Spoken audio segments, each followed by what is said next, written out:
Eroplanong bigay ng Amerika, tatanggapin ni Gibo kahit kontra si Padilla. Ayon sa Defense Secretary, hindi pwedeng ireklamo ni Padilla kung bakit meron na namang eroplano bigay ang Amerika. Ayon kay Gibo, hindi niya maintindihan itong si Padilla kung bakit todo kontra sa tulong ng kaalyado pero walang sinasabing kontra sa China. Your thoughts when Senator Padilla insinuated that it's actually the presence of the United States in the Philippines that is escalating tensions in the region? Actually, in terms of the Philippines, I respectfully disagree. What is the real issue here? The real issue is Scarborough. No, because they do not recognize our 200 nautical mile exclusive economic zone. They do not recognize our other claims. Critical ngayon because of the fact that the sooner we wait, the sooner mas mabagal na matapos ang review natin, mamahal ng mga gamit, and we have to build up our capabilities as soon as possible. So this cannot be delayed, and we are working day and night to try to establish our own systems and whatever capabilities that we can get from our treaty partners and other allies. We're trying to converge these into interoperable systems. Perhaps by the end of the year, because it will include even where we are going to establish our bases, from our then the capabilities, and then it will include also, because if you increase capabilities, you will increase your funding requirements also from Congress. Even though, for example, this platform is donated, we have to appropriate more funds to maintain and operate it in an optimal manner annually. We have to validate it because according to the arbitral award, that is a violation of an international treaty, the destruction of maritime life. Particularly if the coral destruction is a cause of or used for reclamation of artificial islands, etc. Now, we have to validate it, and then we'll coordinate with the Department of Foreign Affairs so that we can file the appropriate action. Yes, definitely. This aircraft will boost our capability of patrolling our maritime seas. And as mentioned by the commander of Western Command, si Vice Admiral Carlos, our ability to protect our sovereign rights in our exclusive economic zone depends highly on the equipment that we have. So definitely this aircraft will help us, will boost our capability in making sure that we secure our territory and our sovereign rights. Well, the Secretary of National Defense ordered also not just the re-horizoning of our modernization program, but to look really into our strategy of defending our country. So now we're looking at a change in our strategic direction when it comes to defending the archipelago. Kaya't yung ating modernization program will also depend on that shift in our strategy.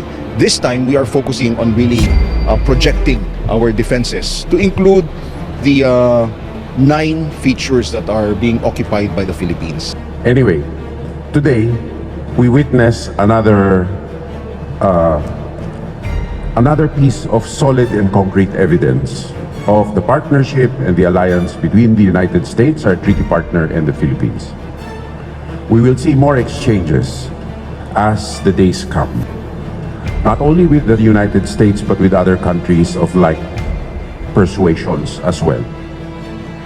The platform you see here is an ISR platform, which will contribute, no doubt, to our command and control and our ability to protect whatever mission area is critical to us at a particular time. The Chief of Staff, the Commanding General earlier stated that hopefully it will contribute to national peace. Peace in our land. However, as we think, peace is truly important, but it is one of our national security goals. Another national security goal, which is of paramount importance now, is the ability to secure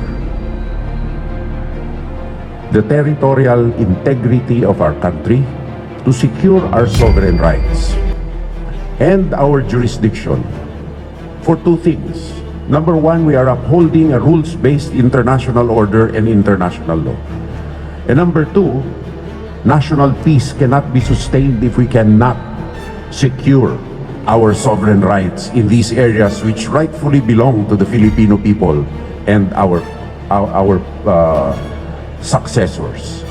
And so we begin this leap today because we have international law, the law of nations, and the interests of the Philippines in mind. And I encourage everyone here to literally think the big picture now, because our scope of operations has definitely increased. And we have to secure our archipelagic baselines, because our existence as an archipelagic nation means nothing if we cannot secure our baselines. Secondly, as I said, the 200 nautical mile exclusive economic zone and other areas. And because of the fact that we have international law and a rules-based international order, which includes freedom of navigation and an international airspace, as justification for what we are doing, we hear a chorus of nations supporting us, a chorus of countries, because we are in the right. And this right track that we are taking resonates throughout the world, and hopefully this piece of evidence of convergence today in our interests, our common interests with the United States, would also translate into more action, convergence actions between us and like-minded nations. So we thank the United States once again, and we thank our leaders, our planners, for converging our efforts towards upholding the rule of law in this part of the world. And national peace is one goal, as I said, but the Philippines is a potential vital contributor to regional stability and security if we are a strong nation, a strong country with a strong armed force. And that's what we are working very hard to achieve. Because if not, then our integrity and our prosperity as a country is severely compromised. This brand new aircraft is a very welcome addition to our intelligence,